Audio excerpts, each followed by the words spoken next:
Hi everyone, I'm Didi. Hey everybody, Armand here, Chi Skills. Welcome to the podcast. And today we are talking about the soul. It's part 3 of building internal power. Well, the first part, little recap, was all about building a ton of fascia, becoming a strong energy conductor. The second part was all about resetting your energy and mainly focusing on where are we spending our energy? Where is it going? Because if we get more insight in that, obviously we're going to have more energy, right? Because there's less draining of the energy. So that's a really important one. If you haven't heard it yet, please listen to that one. It's very important. And part 3 today is all about the soul, and this has a lot to do with part 2 actually. Yeah. It's a little bit more focused on things, behavioral patterns, our character, where we are holding ourselves back, tendencies towards maybe, certain emotions that happen. If we're talking about spending energy, right? This is a really important one to focus on. Maybe not always so associated with Qigong practice, but, we come from, a larger picture, if you will. So we study hermetics, which is all about this stuff. It's really focusing on balancing the soul, looking at all these aspects. And so this is a really important one we're going to go into deep today. And let's talk about the soul. Yeah, let's talk about the soul. That's it's such important as well to talk about it. But before we really dive in, can you explain a little bit more about what's your understanding of the soul? Because it's very it's talked about randomly. I mean, if you talk about the spirit, the ego, the soul, people kind of mix and just can you explain a little bit more about that? that? If we're talking about soul, right? Yeah. We talk about feeling, right? Soul in music or as a style even, right? It has a lot to do with a feeling. So the soul, also called the astral body, is how we perceive, our reality through feeling. Yeah. Right? I'm not per se talking about temperature here, right? It's like, it feels cold, but more like it could feel cold, but in a different way cold, right? Yeah. So it's more like, so does this feel good? So our spirit, which is the highest, lives in you could say, a soft glove, right? So our spirit comes into this reality, and how does it communicate with reality? Well, it goes through a lot of senses, if you will, right? And so we feel in different ways, and that also has to do with our survival, right? Does something feel good or not? And trusting our instincts and is a large part of this adventure. And so we have the spirit, which lives in this soft glove and experiences it, this reality through feeling. And then you could say together they live in this working man's, glove, which is the physical body that makes it, that we can do things, that we can build things, that we can create things, that we can, build a house or, plant a tree or plant vegetables, so that we can survive in this reality. The spirit is the highest. The astral body is how we perceive feeling. And so you could say it's like thinking, feeling, and doing or acting. Oh, okay. Yeah. And these relate to the 3 centers, the 3 dungeon. Yeah. Okay, so upper dungeon, spirit, if you will, and the soul, the middle dungeon, astral body, and then we have the physical center, which is all about. Okay. Yeah. Yeah. Does that explain it a little bit? I hope. I think this explanation of the soft glove and the working man's glove comes from Franz Barden's book, Initiation into Hermetics, and it's the best explanation I've ever read. Yeah. So the highest of our being is this spirit, is just our consciousness. Yeah. And it's here, it knows that it's alive. Yeah. It's not per se our rational part of our brain, although it's also part of the mental body. It's all part of the mental body.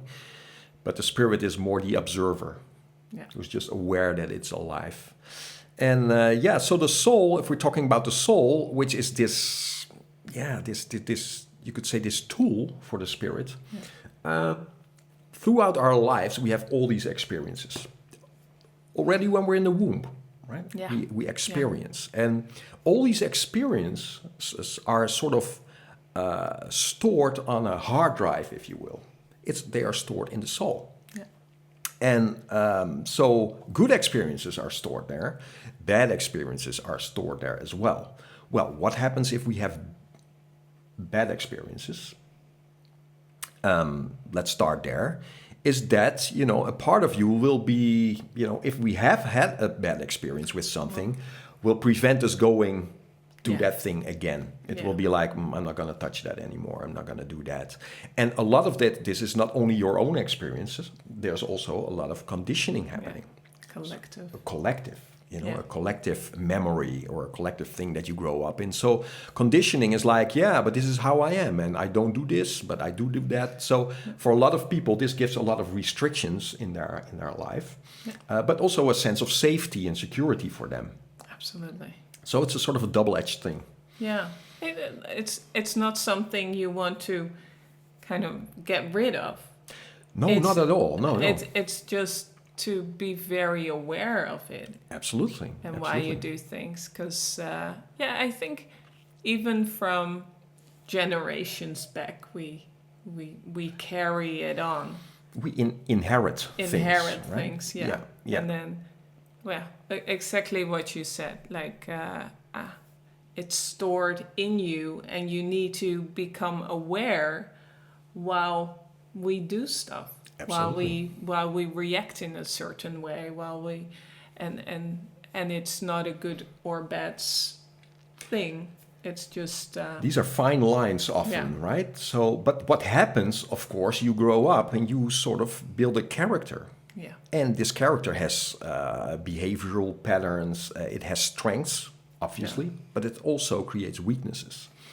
And these can, express themselves in lots of ways, right? The way we approach our life here in this reality, how much we allow ourselves to be here, but all sorts of character traits also, like, you might have, inherited or developed a lot of frustration in your life, or you might develop depression, or you might develop, habits that keep you off of doing, right? Where you get yourself stuck in life and you sort of, so what can happen is that, so we have a center of our thinking, a center of our feeling, and a center of our doing, and that they get misaligned, right? So you might think secretly in your mind, so if I would do this, or if I could achieve that, or I could be doing this, reach a certain success in something, it might, but there's something in your astral body, your soul, saying, no, we're not gonna do that, right? So you think this thing, but your feelings moving you that way, and your physical might not even respond to it anymore, or create a habit in a certain way, or so this whole qigong thing is about aligning these three step by step, and we cannot do that if we're not aware of what's happening in the soul. So we have to go into the soul and just really start observing ourselves very honestly. Yeah. So what is if you want to make it a little bit more practical, so what was your first step to really go into searching the soul? What was... Well, I think I already had a sort of tendency towards that growing up. I had a strong connection to it, so I already I was already following something that my spirit would guide me in, more like the creative things like drawing, music, and the astral part of that being that it really felt good to do that, to express myself. Yeah.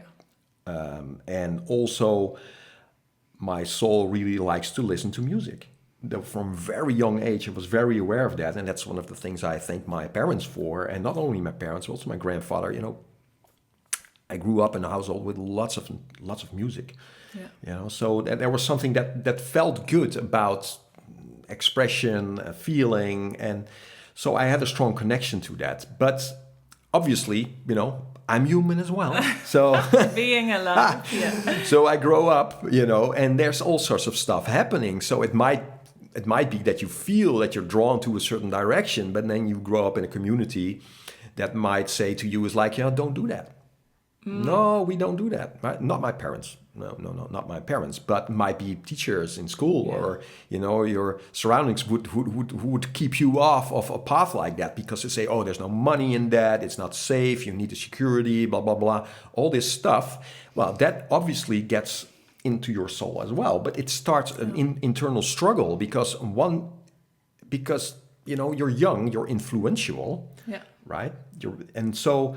You might be drawn to that, but you feel sort of an elastic wire on your back while doing it, moving in that direction, where when you were young, you were just doing it, right? And then later you develop something that's holding you back towards that because somewhere these things land in your system and then they start living their own thing. They become their own thing.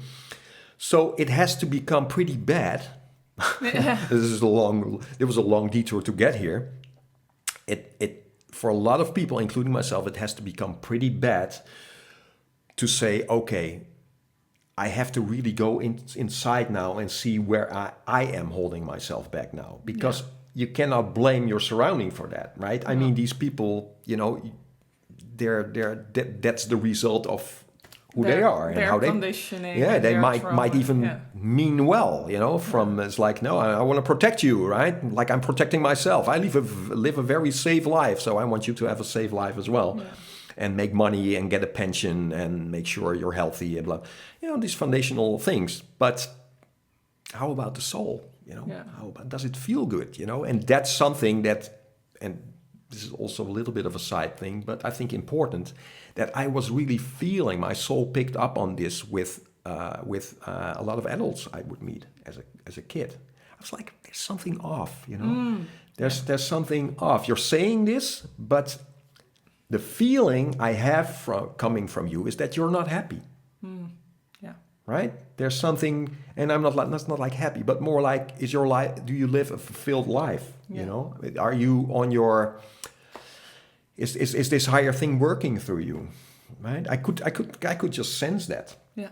So that helped me moving forward, and then you start, then when you decide that, and I've talked about this before, it's like Tai Chi just comes into my life, you come in my life, it's all sorts of stuff starts to happen. It just happens, and then it's like, wow, Yeah, it gets more aligned. Yeah, and then the internal training is like bang, right in front of you. It's like, when you need it, it's there. And it comes on your path in sort of bizarre ways. And then, and then from the Tai Chi training, we come into more of the Hermetic training, because in the Tai Chi training, I was also always more interested in the self-development part of it than the martial aspect of it, which I do love. It's a skill, and it's maybe also helped me in those days to also help the astral body. Yeah. Becoming stronger and more confident because of it, and then, but talking about Taoism with my teacher, and it's like, what is this thing about really transforming yourself, right? And that got me into Hermetics, and a large part of Hermetics is this, the first stage, the first half of it really is all about creating equanimity in the soul. It's so important to be able to do that. And so the first exercise for that is just make a list of all your weaknesses. Yeah. The black and the white mirror, as it's called. And I did that. I did it a couple of times, right? Just take 2 weeks, get a journal, and start writing down your weaknesses. So at first I thought it's like, 3-4 things, No, it were a couple of hundred things. And there were not all different things. There are different nuances to it, right? So you see categories happening. It's like, this is the category of like me not finishing things, or this is the thing about, this is all about maybe anger issues or frustration issues and such. So you start collecting these things, and then you start working with those through element work and all sorts of exercises to support it and see how can we take a weakness, recognize it, start releasing on it, and now then transform that to a strength. things like that. Yeah. Really magical training. Hard to explain in a podcast, you could say. Yeah. But, there's tons of ways to release energy, change energy, transform energy, because this is an important thing. The astral body is an energy body. Yeah. It's energy. And if you know how to get there, you can work with it right in this. Yeah. Same as, you being, influenced, of course, with the 5 elements coming from absolutely. traditional Chinese medicine, and then you studying herbs. Yeah. And I think, Didi, right? The herbs have such a profound effect Yeah. on the astral body, and that's where an absolute strength is with you, is that you see a person and you know that herb, you just feel it, right? Yeah, absolutely. No, I think when you started training, of course, for me, the first step for me was to look at food, because that was the biggest thing for me at that particular time. But I felt so much pull towards these herbs. Yeah. And that was really, for me, it's something that's these herbs tell me my story, but they tell the story of everyone and the environment. Whatever grows there tells me something about the place. And this sounds a bit maybe whoa. But when you really dive deeper in, your actually how you behave, your body, the things you say, it tells me so much about you. Right. But it's the same for myself. The things that I tell myself, the things that I do, they tell me so much about me, who I am, or not who I am, but who I manifest here. Yeah. So to be very aware of this, it's the secret to change that. Absolutely. Yeah. And for me, studying herbs, and I found out later on that it's a family thing. It's something that my ancestors used to do.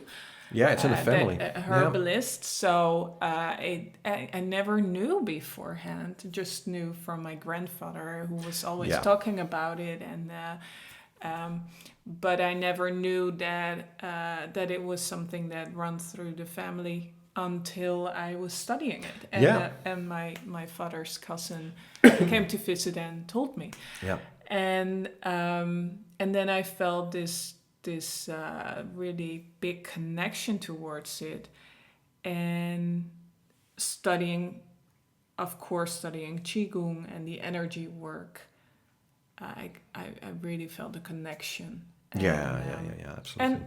And it is true, that now if I look at you and we talk about, where are we in what phase of our lives, what kind of things come towards you, what is happening, then I see, maybe we have to talk to the herbs and see what herb can help us, support us in that journey. Absolutely, in that step of the journey, or that that little transition thing. Yeah. And you've got such a talent. You've got this sense that and we've been doing it together, obviously, as well. Yeah.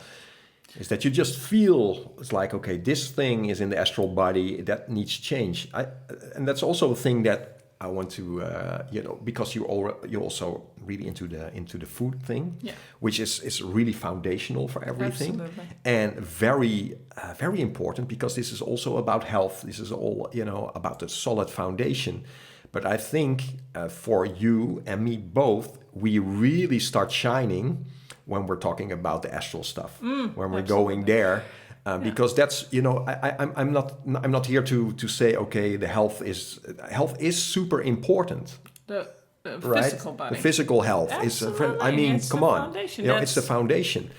But when we get grasps on that, when we really, then this astral body, this sort of health there, this is where the true magic starts happening. Absolutely. And it's Yeah. not, and of course, the Qigong path will guide you Yeah. through parts of it.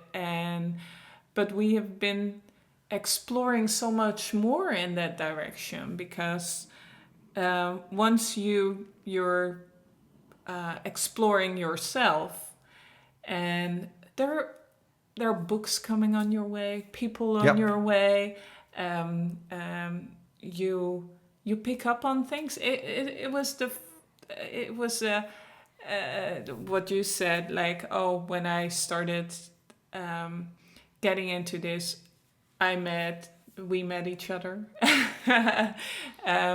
You found Tai Chi, um, and for me, I found a book. I found another book. Yeah.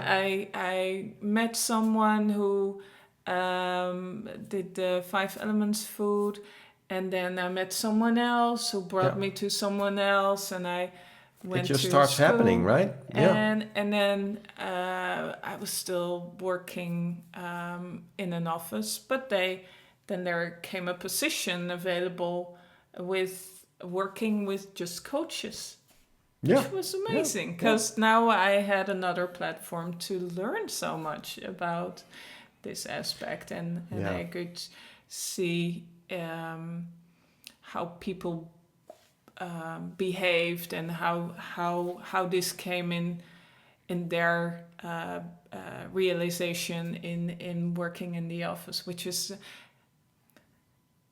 such a strange reality, but it makes everything bigger. Yeah. So yeah, It's amazing it's how this just amazing how becomes this, yeah. becomes a root, and you know the development of the soul, the schooling of the soul, if Yeah. you will, is a lifelong thing. You Yeah. know, going through the black and the white mirror. I was just talking about weaknesses. We obviously also look at strengths, right? Yeah. So it's not like, okay, we do 2 weeks just on weaknesses. No. You also focus, of course, on the strengths of your character. It's a balancing act, because you have to think about this. Some of your strengths, like maybe you're one of these types that if you start something, you always finish it, right? Because you say a thing, you walk the talk, if you will, right? But if you have certain issues in another thing, it might be that you're very consistent in that and always go there and just push it. So some of these strengths can actually sort of make the weakness stronger in a certain way. So we really have to look at ourselves and study ourselves daily to do that. But the good thing is that you just get a journal, study 2 weeks on your weaknesses, and then study the strengths as well, and make a list. You see it, and then you can see, oh, wait a minute, this is, you know, and it's an adventure. You know, these 2 weeks that I did for the weaknesses. The first time I did it you know, the first day is a little bit like, you write some stuff down, but then your subconscious, if you will, starts to bring stuff up because you go back into the past, and you don't want to do that too much, right? You don't want to, but this is more of a. So the important thing is here that you need a sort of, you need to be able to do this without touching it too much, right? Yeah. So It's neutral. yeah, you need to do it from a more of an observant standpoint. Yeah. It's like, okay, just look at it without creating a lots of emotions around it. And so learning how to observe without touching is a foundational here.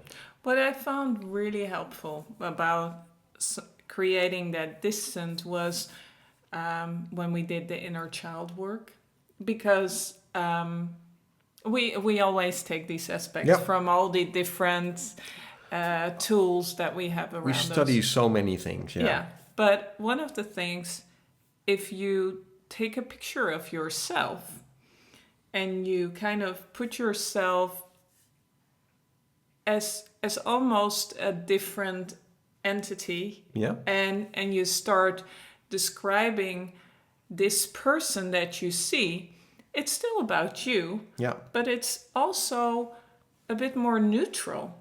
And then when you work with that for a little bit, and you start to realize, are there any bad or good things?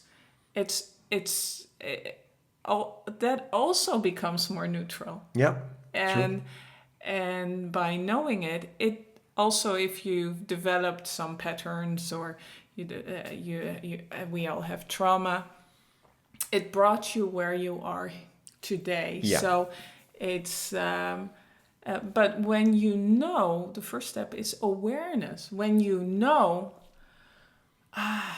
now there is the choice that you have. Absolutely. Yeah. Now you can let the pattern lead you, or you can decide to change it, or Yeah. to go beyond the pattern, because it's not necessary to go into that anymore. Absolutely, yeah. And there's so many ways of dealing with this. Yeah. Obviously, it's like if you see, because out of these weaknesses that you might write down, you will see like a top 3 maybe of Yeah. things. It's like, well, if this thing that's holding me back or keeping me in a certain place, if I could change this one, it's going to have a huge effect also on all the other things.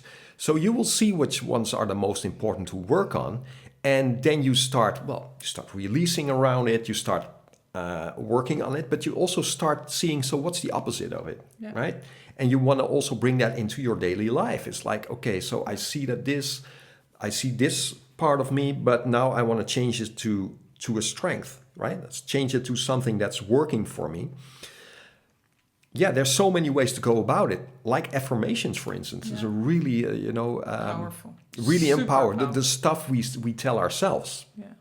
And this can be weird in the beginning as well. It's like you almost don't believe it when you say Yeah. certain things about yourself. It's like, like having more faith in your path, or, these are things, or self-confidence, or, the things that most people just struggle with.